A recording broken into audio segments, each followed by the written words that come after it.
Hello, ജോജിമാസ് kitchen ട്രിക്സിൻ്റെ പുതിയൊരു വീഡിയോയിലേക്ക് എല്ലാവർക്കും സ്നേഹത്തോടെ സ്വാഗതം.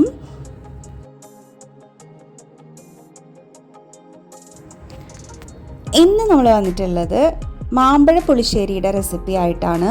മാമ്പഴ പുളിശ്ശേരി എന്ന് പറഞ്ഞു കഴിഞ്ഞിട്ടുണ്ടെങ്കിൽ എനിക്ക് ഭയങ്കര ഇഷ്ടപ്പെട്ടൊരു കറിയാണ്. മാമ്പഴമുള്ള സീസണിൽ മാത്രം കിട്ടുന്ന സീസണലായിട്ടുള്ളൊരു കറി. അപ്പോൾ ജൂജുമ പറഞ്ഞു തന്നിട്ടുള്ളത് മാമ്പഴ പുളിശ്ശേരി എന്ന് പറഞ്ഞാൽ 6 രസങ്ങൾ ഒന്നിക്കുന്ന ഒരു കറിയാണെന്നാണ്.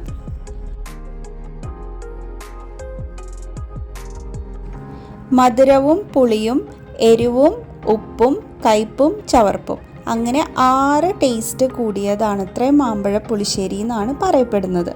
അപ്പോൾ നമുക്ക് ഈ മാമ്പഴ പുളിശ്ശേരി ഉണ്ടാക്കുന്ന എങ്ങനെയാണെന്നുള്ളത് വേഗം ഒന്ന് നോക്കിയിട്ട് വരാം. ഇതിനു വേണ്ടി ഒന്നുകിൽ ചന്ദ്രകാരൻ മാങ്ങ, അതല്ലെങ്കിൽ മൂവാണ്ടൻ മാങ്ങ, ഇതിലേതെങ്കിലും ഒരു മാങ്ങയാണ് ഏറ്റവും ബെസ്റ്റ് എന്നാണ് ജുജുമ പറഞ്ഞത്.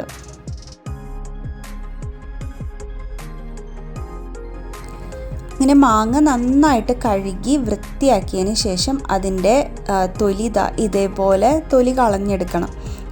അപ്പോൾ മാങ്ങ ഇതുപോലെ കിട്ടും നമുക്ക്.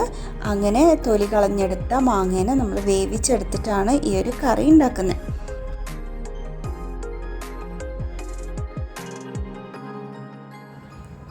8 മാങ്ങ എടുത്തിട്ടുണ്ട്. ഈ 8 മാങ്ങയും നമുക്ക് ഒരു പാനിലേക്ക് ഇട്ട് കൊടുക്കാം.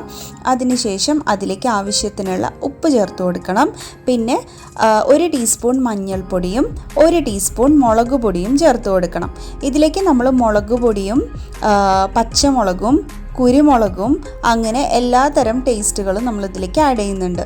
അങ്ങനെ മുളക് പൊടിയും മഞ്ഞൾപ്പൊടിയും ഉപ്പും ഇതിലേക്കൊന്ന് പിടിക്കാൻ വേണ്ടിയിട്ട് ഇത് കൈ വെച്ചിട്ട് ഇതേപോലെ ഒന്ന് മിക്സ് ചെയ്ത് കൊടുക്കണം. അപ്പോൾ മാങ്ങ ഒന്ന് ഉടയും കൂടി ചെയ്യും. ഒരു അര മുതൽ 1/4 ഗ്ലാസ് വരെ വെള്ളം ഒഴിച്ചിട്ട് ഇതിനെ നമുക്ക് നല്ല പോലെ ഒന്ന് വേവിച്ചെടുക്കണം.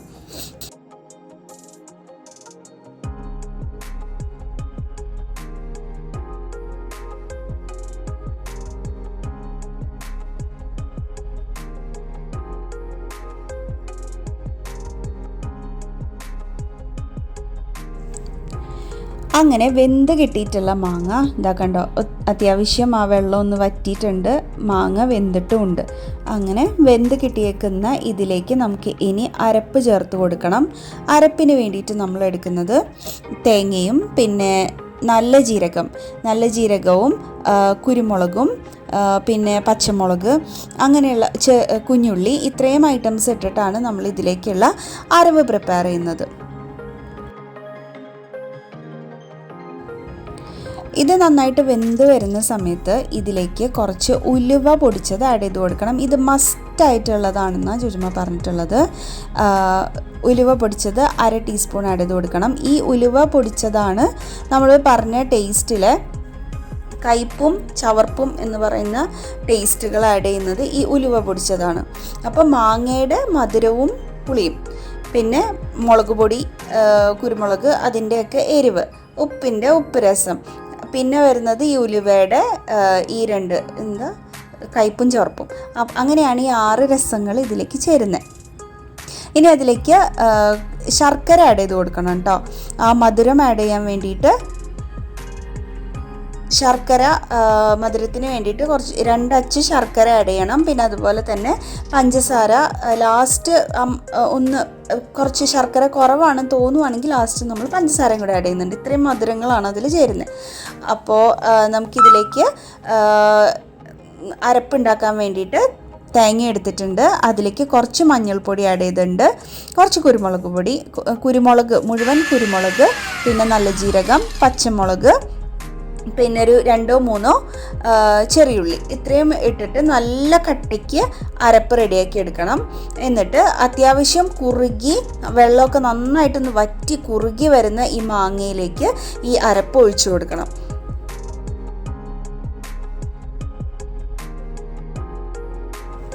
നമ്മൾ ഈ അരപ്പ് ആഡ് ചെയ്യുന്ന സമയത്ത് അതിൻ്റെ കൺസിസ്റ്റൻസി ഒട്ടും തന്നെ ലൂസായി പോകാൻ പാടില്ല. ലൂസായി കഴിഞ്ഞിട്ടുണ്ടെങ്കിൽ പിന്നെ നമ്മൾ കുറേ ഒന്നുകിൽ നന്നായിട്ട് എടുക്കേണ്ടി വരും. അതല്ല എന്നുണ്ടെങ്കിൽ പിന്നെ ഭയങ്കര വെള്ളം പോലെയായി പോകും കറി. വറ്റിച്ചെടുക്കുമ്പോൾ ആ കറിയുടെ ആ ഒരു ഭംഗിയും പിന്നെ അതിൻ്റെ ഒരു ടേസ്റ്റും എല്ലാം മാറും. അപ്പോൾ അതുകൊണ്ട് തന്നെ നല്ല കട്ടിക്ക് തന്നെ ഒഴിക്കാൻ വേണ്ടിയിട്ട് എപ്പോഴും ശ്രദ്ധിക്കുക.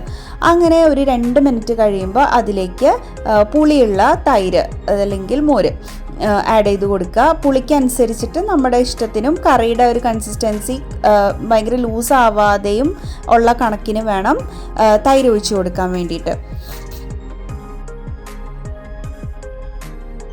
ഈ മോര് ഒഴിച്ച് കഴിഞ്ഞാൽ പിന്നെ ഒന്ന് ചൂടാവാനേ പാടുള്ളൂ, തിളയ്ക്കാൻ പാടില്ല എന്നുള്ളത് നമുക്കറിയാവുന്ന കാര്യമാണ്. അപ്പോൾ അതോടുകൂടി നമുക്ക് ഫ്ലെയിം ഓഫ് ചെയ്യാം. ഇനി ഇതിലേക്ക് താളിച്ചൊഴിക്കുന്ന സമയത്ത് വെളിച്ചെണ്ണയിലേക്ക് ആദ്യം 1 ടീസ്പൂൺ ഉലുവ ഇട്ടിട്ട് ഒന്ന് പൊട്ടി വരുന്നതിന് ശേഷം വേണം കടുകിടാൻ വേണ്ടിയിട്ട്.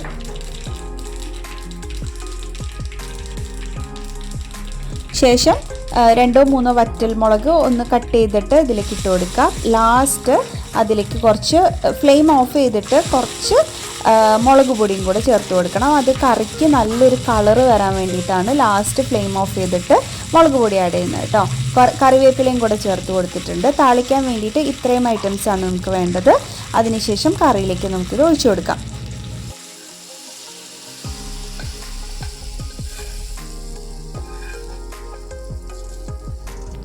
കണ്ടോ, നല്ല ഭംഗിയാണ് ഈ കറി. ഇത് ലാസ്റ്റ് നമ്മൾ ഏത് തരം മോരുകറി ആണെന്നുണ്ടെങ്കിലും ഇങ്ങനെ മുളക് പൊടി ലാസ്റ്റ് ഫ്ലെയിം ഓഫ് ചെയ്തിട്ട് താളിക്കുന്നതിൻ്റെ കൂട്ടത്തിലിട്ട് ഇതിലേക്ക് ഒഴിച്ചു കൊടുത്തു കഴിഞ്ഞാൽ നല്ല കളർ ഉണ്ടാവും നമ്മുടെ മോരുകറിക്ക്.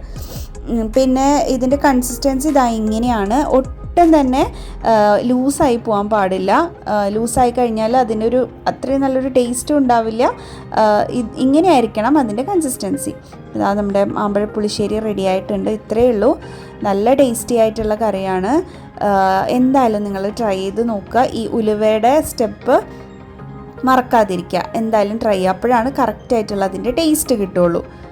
നമ്മളിതിൻ്റെ കൂടെ നമുക്ക് ലഞ്ചിന് മാമ്പഴ പുളിശ്ശേരിയുടെ കൂടെ ജുജുമ തന്നിട്ടുണ്ടായിരുന്നത് കൊഴുപ്പ ചീര വെച്ചിട്ടുള്ള ഒരു തോരനും പിന്നെ രസവും ഒപ്പം തന്നെ ഒരു ഫിഷ് ഫ്രൈയും ആയിരുന്നു. ഈ കൊഴുപ്പ ചീര എന്ന് പറഞ്ഞു കഴിഞ്ഞിട്ടുണ്ടെങ്കിൽ നിങ്ങൾക്കറിയോ, നമ്മുടെ നാട്ടിൻപുറങ്ങളിലെല്ലാം പറമ്പിലൊക്കെ ഒരുപാട് ഉണ്ടാവും ഈ ചീര. ഒരു കുഞ്ഞ ഇലയാണ് അതിൻ്റെ. നമ്മുടെ സാധാരണ ചീര അപേക്ഷിച്ച് കുഞ്ഞ ഇലകളാണ്. പക്ഷെ നോർമൽ ചീരേനേക്കാളും ഭയങ്കര ടേസ്റ്റി ആയിട്ടുള്ള ഇലയാണതിൻ്റെ. അതിങ്ങനെ എന്താ പറയുക, ഇത്തിരി അധികം വെള്ളമുണ്ട് അതിന്. പക്ഷെ നല്ല പെട്ടെന്ന് നമുക്ക് റെഡിയാക്കി എടുക്കാനും പറ്റും. നല്ല ടേസ്റ്റി ആയിട്ടുള്ള ഒന്നാണ്. മറ്റേ ചീരയിൽ നിന്ന് ഇങ്ങനെ കുറേ വെള്ളം ഇറങ്ങുന്ന പോലെയല്ല, നമുക്ക് പെട്ടെന്ന് തന്നെ അത് ഡ്രൈ ആക്കിയിട്ട് എടുക്കാൻ പറ്റുന്ന നല്ല ടേസ്റ്റി ആയിട്ടുള്ളൊരു ചീരയാണത് കേട്ടോ. പിന്നെ കരിമീൻ ഫ്രൈ ആയിരുന്നു ഉണ്ടായിട്ടുണ്ടായിരുന്നത്. അപ്പം അത്രേ ഉണ്ടായിരുന്നുള്ളൂ നമ്മുടെ ലഞ്ച്. നല്ല ടേസ്റ്റായിട്ടുള്ള ഒരു തനി നാടൻ ഊണായിരുന്നു. അപ്പോൾ നിങ്ങൾക്ക് ഈ വീഡിയോ ഇഷ്ടപ്പെട്ടിട്ടുണ്ടാകുമെന്ന് വിചാരിക്കുന്നു. മാമ്പഴ തീരുന്നതിന് മുന്നേ തന്നെ ഈ മാമ്പഴ പുളിശ്ശേരി ഉണ്ടാക്കി നോക്കുക. അപ്പോൾ അത്രയേ ഉള്ളൂ നമ്മുടെ വീഡിയോ. എല്ലാവർക്കും ഇഷ്ടപ്പെട്ടിട്ടുണ്ടാകുമെന്ന് വിചാരിക്കുകയാണ്. നമ്മുടെ ചാനൽ ആദ്യമായിട്ട് കാണുന്നവരുണ്ടെങ്കിൽ ചാനലൊന്ന് സബ്സ്ക്രൈബ് ചെയ്ത് സപ്പോർട്ട് ചെയ്യുക. അടുത്തൊരു വീഡിയോ ആയിട്ട് നല്ലൊരു റെസിപ്പി ആയിട്ട് വേഗം തന്നെ കാണാം. അതുവരെ ബൈ.